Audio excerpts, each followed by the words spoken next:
Се поголем страф и загриженост владее кај родителите на учениците поради ризикот за ширење на коронавирусот со започнувањето на учебната година. Се плашат поради големиот број на ученици во положко, а и поради сомнежот дека протоколите за заштита целосно не се почитуваат.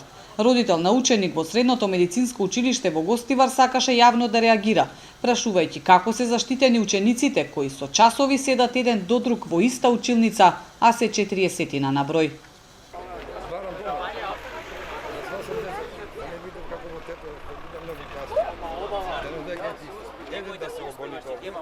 Сите треба во карантина, сите. 10 сантиметра нема, знаете. Влагате во каса да гледате како. Гасна комара е внатре. Нема ник...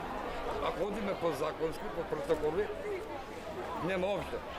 Во училиштата пак велат дека разбираат загриженоста на родителите, но тврдат дека протоколите се почитувале и немало клас со повеќе од 35 ученици. Во нашето училиште имаме доктори, значи лекари, осмина, што од 2 на 4 ги отвара очите, гледајќи на поточка, држајќи дистанца, држајќи хигиена персонална, за да не се пошири болест. Разбираме, мораме да се вратиме да работиме. Во секторот за образование пак уверуваат дека засега состојбата била стабилна и нема случај на локална трансмисија на вирусот меѓу учениците. Родителите сепак бараат од надлежните да действуваат со време, за да не го снајде Тетовскиот регион истата ситуација како после бројните свадбени веселби летово.